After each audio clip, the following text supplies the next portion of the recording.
Thanks so much, Mike. Morning, everyone. Can you give me a thumbs up just to show me you can hear me? Fantastic. Well, if you've got your Bibles, do you want to turn to the letter of 2 Corinthians? We're going to be kind of dipping in and out of chapter 11 and 12 this morning. What I would usually do is kind of take a passage and really, work through that and do a bit of a, to use a fancy word, expository preaching from that passage. I'm going to do something slightly different this morning. I'm just going to base what I want to share in and around 2 Corinthians 11 and 12, but we'll also be in a few other places as well.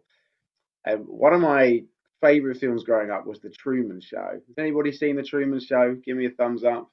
Yeah, well, if you haven't seen The Truman Show, I highly recommend you give it a watch. It's about a guy called Truman Burbank, played by Jim Carrey, who lives what he thinks is just an ordinary life. And yet the reality is very different. So, unwittingly and unknown to him, he is a star of the most popular TV show in the whole world. So everybody else around him is acting. They're pretending to be somebody else, and yet he is just going about his kind of everyday life. And so a few things begin to happen that make him begin to be suspicious about his reality, and he becomes kind of disillusioned with what seems to be the fakeness of his life, and yet he can't quite put his finger on why that is. And then over the course of the film, he kind of realizes the truth of his situation until right at the end he has this confrontation with the creator of this TV show, which is called The Truman Show. And he says to him, was nothing real? And the creator says back to him, he says, you were real. And that's what made you so good to watch. And there's something in that film about the power of authenticity. That actually the only person living a real life was the star of the show. He was the one who drew people's attention. There was something appealing as everybody watched this person living out his life in the context of everybody else pretending. And as Mike said this morning, we're going to be thinking about kind of what it means to be real. Now, I don't know how you feel when we talk about being real. I think probably for most of us, we would have a kind of nervousness, or a hesitation about what is it that you're kind of asking me to do here, unless we're kind of an extravagant extrovert. The idea of kind of being real and bearing all isn't necessarily an appealing one. And yeah, I want to put it to you this morning that we are actually made by God for relationships where we are seen, relationships where we are known. If you go right back to the beginning of the Bible and think about Adam and Eve, they are described as being naked and without shame. So they're completely seen by one another. So this perfect relationship with God, but they also have this perfect relationship with one another without any barriers. And obviously, when they sin and you see what happens, they hide from God, but they also cover up, don't they? They get fig leaves and they cover themselves up because they realize that they're naked. And so what was this relationship of kind of complete access, completely being seen, suddenly when sin comes in, they cover themselves and they hide from one another. Now, for most of us, we maybe quite like deep down the idea of being known by people, but we want to control what it is that people know about us. So it's like I'm fine for people to know me as long as I can show you the bits of my life that I want to show you, but not show you the bits that I don't. And it's that idea that really drives the whole ethos behind social media. Facebook, Instagram. It's like I want you to know me, but I want you to know the best parts of me. I want you to affirm me, so I'm gonna show you a controlled presentation. I'm gonna manage your perception of me down to the kind of nth degree, and that's the culture that we live in now. And the reason that we do that, the reason that we want to control what people see of us, is because if we're honest, we fear that if we are real, people will not accept us. We fear being rejected, and it's like, well, if I show you my true self and then you reject me, like where do I go then? I'm going to be just kind of bereft, and I'm going to feel exposed and vulnerable. And the Apostle Paul wrestled. He had a moment in his ministry where he had a bit of a dilemma. He was confronted with a situation where he had to decide whether he was going to be real or whether he was going to just show kind of the best parts of himself.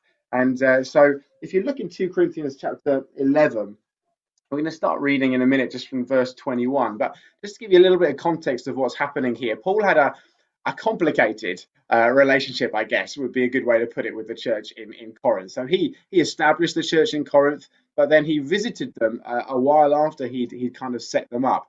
And basically, the church rebelled against it. So there were people who had come into the church who Paul kind of later ironically describes as super apostles, but they were people who were presenting themselves in a very managed way, and they were presenting themselves as very impressive, and they were criticizing Paul and saying, actually, this guy is really unimpressive. They were criticizing his kind of preaching. They were saying, oh, he's harsh in his letters and he's bold in his letters, but actually in person he's really unimpressive. And so the church kind of rebels against Paul, and so 2 Corinthians is part of his response to that. But it's almost like the church was saying to him, well, come on, Paul, show us your credentials. We've got these so-called super apostles amongst us who are saying that they are, the kind of bee's knees. And so why should we follow you? Why should we listen to you? And why should we not listen to them? And so Paul, responding to that kind of criticism, accusation, question, has the opportunity to respond in the kind of Facebook, Instagram way. He has the opportunity to say, well, okay, well, you're asking me why you should follow me. You're asking me what my credentials are. Well, let me show you. Let me reel off all of my kind of credentials, all of my successes. And so when we start reading in verse 21 of 2 Corinthians chapter 11, we almost get the sense that he's starting to do that. So just read with me. He says, but what anyone else dares to boast of, I'm speaking as a fool, I also dare to boast of that. Are they Hebrews? So am I. Are they Israelites? So am I. Are they offspring of Abraham? So am I. Are they servants of Christ? Well, I'm a better one. So he starts. It looks like he's going to go, hey guys, I'm going to show you why you should listen to me. Here are all of my achievements. Here's all of my kind of credentials. But then we see in verse 23, he does something that is really quite extraordinary. Okay, so after having said, are they servants of Christ? I'm a better one. He then stops and he says, I'm talking like a madman. And then see what he says. He says, with far greater labours, far more imprisonments, with countless beatings, and often near death. 5 times I received at the hands of the Jews the 40 lashes less one. 3 times I was beaten with rods. Once I was stoned. 3 times I was shipwrecked. A night and a day I was adrift at sea. On frequent journeys, in danger from rivers, danger from robbers, danger from my own people, danger from Gentiles, danger in the city, danger in the wilderness, danger at sea, danger from false brothers, in toil and hardship, through many a sleepless night, in hunger and thirst, often without food, in cold and exposure. And apart from other things, there is the daily pressure on me of my anxiety for all of the churches. Now, in a literary sense, what Paul is doing here is what's called a boast, and this would have been something that, like, a warrior was to do after their achievements on the battlefield. So somebody kind of says to you, well, what are your credentials? What have you done? And the warrior would stand up and they would list all of the victories that they had. And the Corinthian church are almost asking Paul that. They're saying, okay, well, boast to us. Show us what you've done. And so what Paul does is he completely turns it on his head. And rather than boasting in all of his achievements, all the churches he's set up, the revelations he's had, which he'll go on to talk about in chapter 12 a little bit, he does completely the opposite. He boasts in all of these difficulties, trials, and challenges that he's had. What he does is he models to us what it means to be real. Okay, and so what I want to do this morning is I want to try to put before you a bit of vision for being an authentic people, being a real people, what that requires of us, and what the benefits of that are to us. And this is really kind of part one. So what we're looking at is kind of being real, and what we're going to see on Wednesday is how we outwork that in the context of discipleship. So this morning is very much kind of the vision section, and then Wednesday night will be the actual kind of how do we actually live this out. So I want us to look at 3 things this morning. We're going to look at, number 1, being real means boasting in our weakness. Number 2, being real builds deep relationships. And then number 3, being real brings spiritual growth. Okay, give me a thumbs up if you're still with me. Fantastic. Okay, well, let's look at the first of those then. Being real boasts in weakness. Being real, being authentic, requires something of us that most of us are not very comfortable doing, and that is being vulnerable or showing our weakness. We spend a lot of time, don't we, pretending to be okay. In many of the conversations that we have, we're just presenting this front that we've got it all together. So we see one another and we say, "Oh, how are you doing? Yeah, I'm fine." "Oh, how's work at the moment? Yeah, it's fine." "Oh, how's your spiritual life?" "Yeah, yeah, it's fine." "How are you doing in yourself and your heart?" "Oh, yeah, no, I'm fine." We just that's kind of our stock answer often. In fact, Miriam was kind of banned the word fine in our house because I'm as guilty as anybody of doing it. She'll say to me, "Oh, how's your day been?" I'm like, "Yeah, it's fine." "Oh, how's your meeting with so and so?" "Yeah, it's fine." She's like, "Stop saying it's fine." Like, that doesn't tell me anything. And yet so often that's kind of the language that we use, isn't it? We're spending a lot of time just pretending to be okay. And yet the reality is pretending to be okay is actually quite exhausting, and it is deeply unfulfilling in a relational level. And yet the Apostle Paul shows us a better way. So look at what he says in verse 30 of chapter 11 of 2 Corinthians. He says, "If I must boast, I will boast of the things that show my weakness." So he's saying, you're asking me to show strength. But actually, if I'm going to tell you anything, I'm not going to tell you my list of achievements. I'm not going to say I'm fine. I'm going to boast in my weaknesses. So why does Paul do that? If we skip down to verse 6 of chapter 12, we get an insight. So Paul here at the beginning of chapter 12, he starts to talk about this revelation, talks about himself in the third person, but he's talking about this revelation that he's had, this amazing revelation, being taken up into the third heaven. Jesus has said you can't, say kind of what you've experienced to other people. Then he says this in verse 6. He says, "I refrain from it," so that's from boasting or sharing in this revelation, "so that no one may think more of me than he sees in me or hears from me." Okay, so Paul's saying, I'd rather boast in my weakness so you don't get the wrong idea about me. Now, we don't want people to get the wrong idea about us at all, but for completely the opposite reasons, right? So I don't want you to see me snapping at my kids because I don't want you to get the wrong idea and think I'm a bad dad. I don't want you to see me arguing with my wife because I don't want you to think I'm a bad husband. We don't want people to know that we're struggling at work because we want people to think that we're competent and able. We don't want people to know about our anxieties or the depression that we're struggling with because we want people to feel like we've got it together. So we spend a lot of time and energy not wanting people to get the wrong idea of us. And Paul didn't want people to get the wrong idea of him, but for completely the opposite reason. Not so that people would think less of him. Paul didn't want people to think more of him than was the truth. So he says, "I refrain from it so that no one may think more of me than he sees in me or hears from me." So he's saying, I'm not going to talk to you about this great revelation I've had. I'm not going to talk to you about how Jesus has used me to plant all of these churches. I'm not going to talk to you about my apostolic authority because I don't want you guys to think, "Wow, Paul's amazing." I don't want you to think more of me than you see or hear. He's like, I want you to think less of me. I actually want you to think less of me. Paul wants the church to know the reality of who he is. He wants to, he does want to manage their perception, but he doesn't want to present a wrong perception. He wants them to understand who he truly is. And so there are lots of other places where Paul is really kind of strikingly honest about kind of who he is and what he's experienced. So in 2 Corinthians chapter 1, verse 8, he speaks about despairing of life itself. That's kind of language that's like really like wrestling and battling with depression. I despaired of life itself. In 2 Corinthians chapter 12, verse 11, which is just after this, when he's speaking about the super apostles, he says, "For I was not at all inferior to these super apostles, even though I am nothing." This is Paul speaking. He's like, "I'm nothing."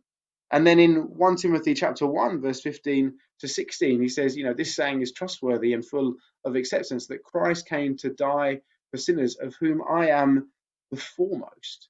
So much of what Paul's talking about is rather than trying to boast in his own achievements and get people to think that he's amazing, what he's saying in this verse in 2 Corinthians chapter 12, he's saying, I want you to think less of me. So why was that? What was behind that motivation for Paul? And I think the answer is he doesn't want people to think highly of him because he wants people to think highly of Christ. You see, when we boast in our weaknesses, when we're real about our weaknesses, what we do is we boast in the gospel. When we boast in our weaknesses, we make it very clear that we're not here because of our own righteousness, that we're not standing on our own foundation, that we're not part of church because of our own intellect or merit, but because of what Jesus has done for us. To boast in our weakness is to boast in the sufficiency of God's grace. And that's exactly what Paul goes on to say in verse 9 of chapter 12, famous verses, where after he'd asked the Lord to take away this thorn in the flesh that God has given him, so that he doesn't become conceited because of the revelations. And Jesus says to him this, he says, no, and he says, my grace is sufficient for you, for my power is made perfect in weakness. Therefore, I will boast all the more gladly of my weaknesses, so that the power of Christ may rest upon me. Paul's saying, when I boast in my weakness, it's a testimony of the sufficiency of God's grace for me. You know, one of the things that I've found most tricky, and this shows you that I've not really found lockdown that tricky, but one of the things around this whole pandemic that I don't particularly like is the having to kind of wear a mask, you know, in the supermarket or in shops or any other context, because I find it really difficult to communicate with a mask. I find a mask, I can't really hear what people are saying. I find almost like it's like being gagged almost. You know, I struggle to kind of talk. I find masks incredibly restrictive when it comes to relationships. And yet the reality is a lot of us wear a metaphorical mask most of the time. And those kind of masks, when we're pretending to be something that we're not, restrict our ability to form deep relationships with one another. Being real requires us to take our masks off. Now, the reason that we wear these masks, the reason that we pretend to be okay, even if we're not, is because we're worried that if we, like I said, if we take off the mask, what if people won't accept me? But you know what? We don't need to worry about that for a couple of reasons. Firstly, each and every single one of us are in exactly the same boat, right? None of us are here because we stand on our own foundation. None of us are here because of our own righteousness. We're all sinners, saved scandalously and outrageously by God's grace. We're all the people who fell short of God's glory, and yet by his blood have access to the Father. You know, we're all struggling and battling and working out our salvation with fear and trembling. You know, we're all, if we're honest, we're all a bit messed up. You know, we're all, who are we trying to kid when we're trying to present as having it together? None of us have it together. All of us have struggles. All of us have questions. All of us have doubts. All of us suffer and give in sometimes to temptations. All of us are weak. So who are we trying to kid, right? Who are we trying to kid when we're trying to present? Are we trying to say, well, actually, I don't really need Jesus' grace, or I only needed a tiny bit of Jesus' grace? No, we need the 100% every day, every moment, the fullness of Jesus' grace, because none of us are here because of anything that we have done, but only because of what Jesus has done and who we now are in him. And that's the second, and I would say almost bigger reason that we can let go of our masks, is because our identity doesn't rest upon what other people think of us. Our identity doesn't rest upon whether other people accept us or not. Our identity rests in the fact that we have been accepted by God, that we have been accepted by Jesus. In Romans chapter 15, verse 7, Paul writes this. He says, therefore, welcome one another as Christ has welcomed you for the glory of God. The NIV translates it as, therefore, accept one another as Christ has accepted you for the glory of God. Guys, do you know this morning, deep in your heart, that you've been accepted by Jesus? That he calls you friend? You know, we use that language quite a lot, don't we? But how often do we stop to think about what that really means? Like how amazing that is. I just want to read a quote to you from a book called Growing Leaders. And he says this about the friendship of Jesus. He says, this friendship is extraordinary. We are not to be servants, but friends, because everything he has learned, that's Jesus from his Father, he has made known to us. Those who think it is twee to call Jesus friend sometimes abuse the concept. Maybe they've misunderstood the nature of this friendship. This is not a casual acquaintance, nor is it even friendship on equal terms after years of growing close to someone. We can never be equal to Jesus. He is God. We are mortal human beings. He is the creator. We are the created. He is without sin. We are sinful. It is only when we have fully grasped just how other Jesus is that this truth makes its full impact. Despite the total inequality, despite our persistent rejection of the sovereignty of Christ, despite our ugly sin, he calls us friends. This isn't twee, this is awesome. It leaves us on our knees, humbled and grateful, and raises us to our feet, proud and strong. For if he has called us friend, whatever anyone else calls us is put in perspective. And at the heart of being real is that last bit.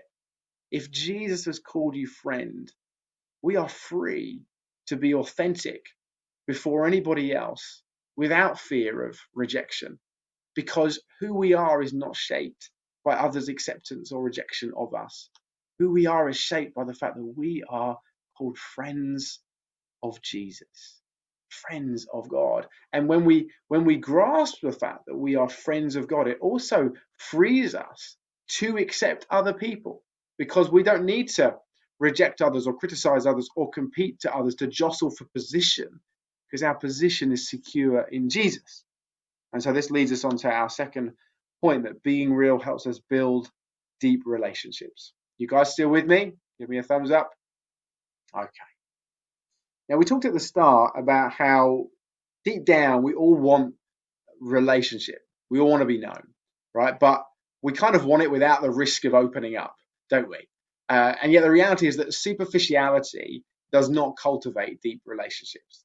When we think again about Paul, Paul had deep relationships with his churches. Not always easy relationships, but deep and real relationships with his churches. And so how did Paul go about developing these relationships with his churches? Well, if you look with me in 1 Thessalonians chapter 2, verse 8, we get a little insight into how Paul did this. It says this: "So being affectionately desirous of you, we were ready to share with you not only the gospel of God, but also our own selves, because you had become very dear to us." So the way that Paul built relationship with the church in Thessalonica, and we can imagine with all the other churches as well, is that he didn't just share a message. He didn't just share teaching. He shared his very self.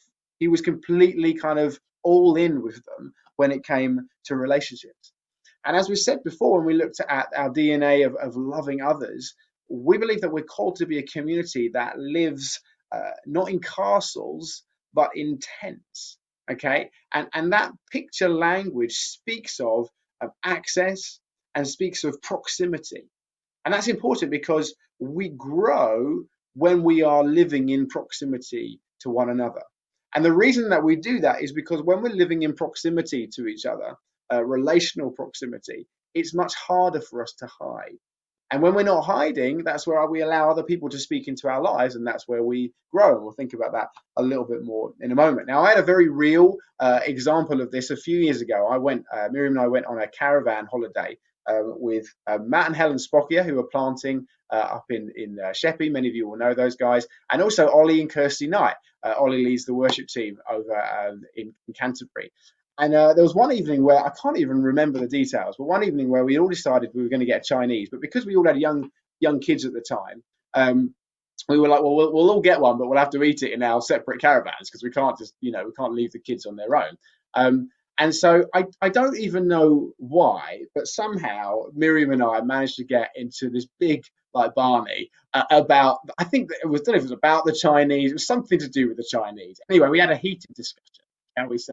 And so we were in our room. Obviously, we don't have heated discussions now. We're past, but back then, in those immature days, we had heated discussions every now and then. And so we're having this argument in the room of the caravan. And I probably said something overly dramatic and stormed out of the room, leaving Miriam in there. And as I walk out into the living area of the caravan, Ollie Knight is sitting in the living area of the caravan, looking incredibly awkward. Now, as you know, Ollie, he does an awkward expression better than anybody else. And Ollie, being Ollie, had thought it would be really funny just to come into our caravan and just kind of wait and kind of surprise us. And yet he'd found himself in this situation, overhearing our argument and with nowhere to go. And in that moment, I had nowhere to hide. It's like I can't twist this into any other way. I just had to be real and be honest and be like, yeah, mate, we're having a big argument about the Chinese food. And, so proximity didn't allow me to hide. But actually, in a weird way, it brought Ollie and I closer because he had seen something real about my life. And I, in that moment, couldn't hide it. And so proximity helps us to grow. Let me ask you a question this morning. When it comes to being real with people, are you someone who likes to hide? I think the reality is probably all of us are at some point. That temptation to hide away from others. Here's a few symptoms of what it means to hide. So let's just see if you're ever any of these, okay? So we know we like to hide when we keep our distance from people, either physically or relationally. We know we like to hide when we never open up our home to allow anybody else to come and see how we really live, or the thought of having other people come into our home fills us with kind of anxiety and fear because we think, well, I've got to get everything perfect for when they come in. We only share our successes with other people and not our failures. We never ask people to pray for us. We only come to church or small group when we're in a quote unquote good place. We think over and over again after we say something about what other people thought of what we said. Now, as I said, I reckon all of us tick some of those boxes some of the time. The temptation for us to hide is strong. And yet what I want to say to you is I don't believe that's God's heart for the church. The church is supposed to be different to that. In Acts chapter 2, it speaks of the fellowship of believers. Now, that word fellowship in Greek, koinonia, means close, intimate relationships. It speaks of participation. It speaks of contribution. It speaks of a close communal bond that is much more than just coming to a meeting or going to small group once a week. It speaks about being knitted together for a common purpose. Now, I'll be honest, building this kind of fellowship doesn't come easily. Yeah, building this kind of fellowship doesn't just happen. It requires us stepping out into it, and it's risky. I want to be honest, it's risky, and when we do that, it feels risky because when we think about being real with other people, when we think about opening up and being vulnerable and showing our weakness, a lot of questions suddenly spin through our mind that make us kind of hesitant to do it. Will people accept me? Will people judge me? Will people think I'm weird or crazy? Will people reject me? And I also want to be honest that building these kind of deep relationships, actually, it can be a bit awkward at the beginning. Particularly if you are slightly more introverted like I am, the idea of kind of bearing your soul to somebody, it can feel quite awkward. It can feel quite awkward for the person sharing. It can feel quite awkward for the people hearing because we're just not used to living in that type of way, are we? And so somebody kind of shares in that way, and we're all a little bit English if we are English, and we're a little bit like, oh, I don't quite know, where to look. But I want to encourage you with all of my heart that it is worth pressing through the awkward beginnings to get to that place of being real in deep relationships. And the reason that it's worth it is because when you start to open up to people, when you stop pretending, you realize you're not alone. You realize the things you struggle with are not specific to just you. You realize that actually everybody's struggling, or everybody's got doubts, or everybody's got questions, that you're not some kind of odd person who just doesn't quite get it.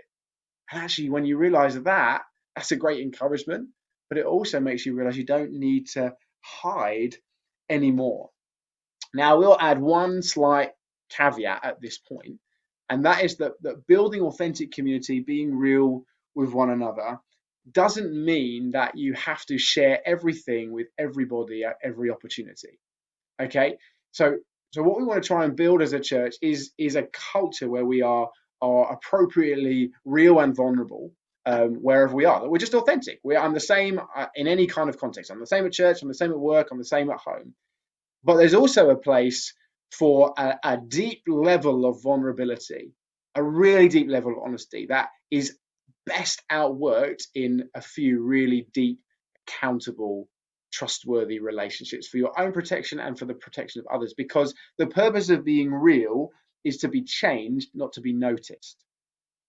The purpose of being real is to be changed, not to be noticed. And there is a danger that some people can fall into that kind of oversharing, and the reason they're oversharing is because they're looking for validation from other people rather than looking ultimately to God. So we want to share out that place of our security in God, and we want to be wise about what we're sharing and when. Having said that, I think it's an important caveat, but having said that, I think most of us are the other end of the spectrum from that, so we probably don't need to worry about oversharing in most contexts, but for some people maybe that's something they just need to be aware of.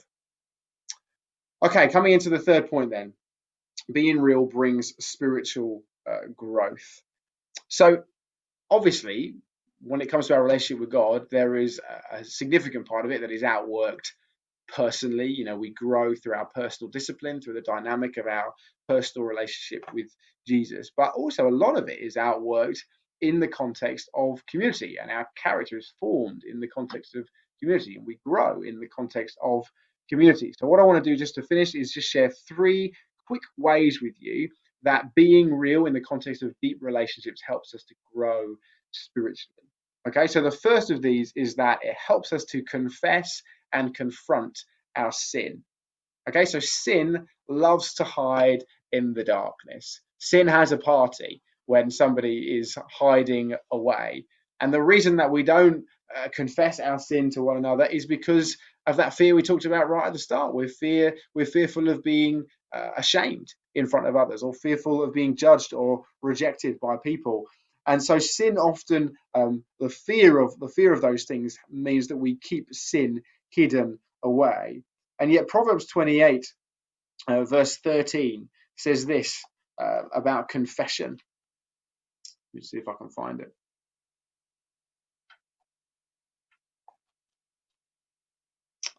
It says this, it says, whoever conceals his transgressions will not prosper, but he who confesses them and forsakes them will obtain mercy. So when we're real about our sin, when we confess our sin, we bring it into the light and we receive mercy. And the reason that it's being real in the context of deep relationships helps us to do this is because not only do we tend to cover up to others, we also can cover up to ourselves. Actually, we quite often tend to be people who, and I know I can do this, is analyze everything else that's happening around us and neglect the analysis of our own heart. And yet when we're real and honest with people in the context of deep relationships, we allow the opportunity for other people to shine the light of God's love and grace and holiness upon our lives and ask us questions. And that actually often reveals sin in our own lives. But not only are those people able to kind of ask things that draws out kind of confession of sin in our lives, they're also able to lead us to the cross where we will find mercy. You see, sometimes when we try to deal with sin in our own sense and just think, oh, it's just fine, I'll confess with it. I'll just confess to God. Nobody else needs to know. And yet often we struggle to throw off condemnation when we do that, because we just have this voice of the enemy that just says, yeah, you're not really forgiven. You're not really free. You're not really this. And what we realize is we need other people to lead us to the cross. We need other people to speak the gospel truth and pray gospel truth over us. So when we're real about our sin and we're real about our weaknesses, we open ourselves up much more to other people ministering to us in the grace of God. Secondly, being real in the context of deep relationships helps us grow in dependence on God. So let's go back to 2 Corinthians chapter 12, and just read those verses again. Verse 7 to 9, no, sorry, verse 9 to 10 says, "My grace is sufficient for you, for my power is made perfect in weakness. Therefore, I will boast all the more gladly of my weaknesses, so that the power of Christ may rest upon me." When we're real, when we're weak and vulnerable before other people, we grow in our dependence upon God. We shake off that illusion of self dependency. I love what Paul says, where he says, once Jesus said to him, "My grace is sufficient for you. My power is made perfect in your weakness." Paul's response to that is, well, in that case, I'm going to boast all the more gladly in my weaknesses, so that the power of Christ may rest upon me. So if you want the power of Christ to rest upon you, the way to do that is to boast in your weaknesses. If you realize that you're somebody who falls into kind of self-dependence and self-reliance, the way to kind of crucify that fleshly desire in you is to boast in your weaknesses. And as you boast in your weaknesses, the power of Christ is demonstrated, is manifested in you more and more and more. So boasting and being real in our weaknesses helps us to grow in dependence upon God. And then finally, just as we come in for a close, being real gives hope to a broken world. So we live at the moment in a world in a culture that demands success, that expects success, that cultivates competition and comparison. We live in a world at the moment which is very much one strike and you're out.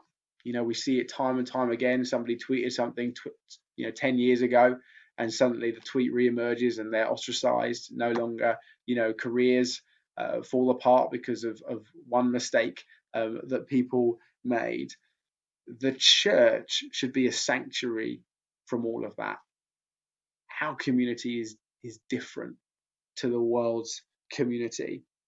And so the challenge for us, the problem for us is, if we as a people basically present as having it all together, that doesn't offer hope to a world where people are broken, where people are aware of their weaknesses, where people are constantly trying to live the Facebook, Instagram thing and present to everybody as being okay. If the church doesn't look any different, then what hope does it offer to the world? If the church, because we present in this kind of perfect way as having everything together, if we present that way, people will come amongst us and they'll think, I can't be part of this people because they've all got it together and I'm a mess.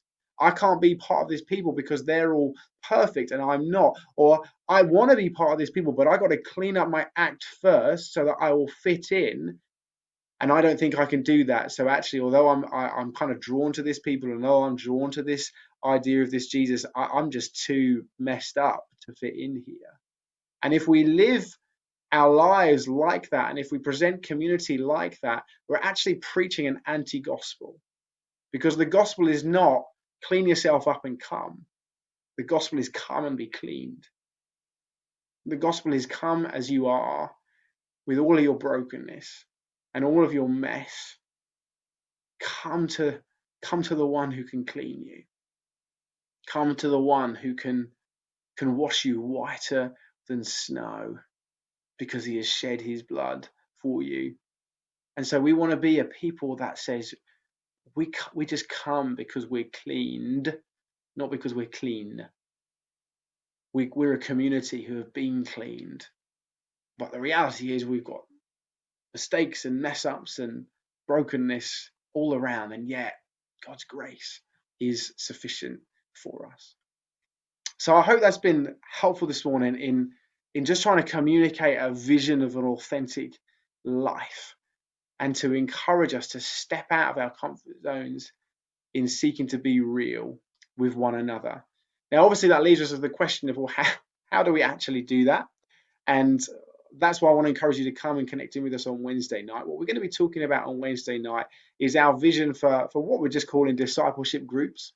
So groups of small, numbers, like 3 or 4 people, that we want to encourage you to connect in with on a regular basis, where you can cultivate this life of authenticity where you can be real, you can be honest, you can be weak, you can be vulnerable, you can be accountable, and you can grow. And so we're going to talk a little bit more about exactly what that looks like and how that will work on Wednesday. So do please tune in then. But the reason I don't want to get bogged down in the practical now is because this requires a heart response from us. And so Joe is going to just kind of lead us in a song in a moment, which is really just singing about how God is our good, good Father. Because like I said towards the beginning, I think that the key to us taking our first steps into this kind of community is by us grasping afresh that we've been wonderfully and all-encompassingly accepted by God because of what Jesus has done for us. When we live out of that acceptance, not for the acceptance of others, it's transformational and it will change us from the inside out. So over to you, Joe.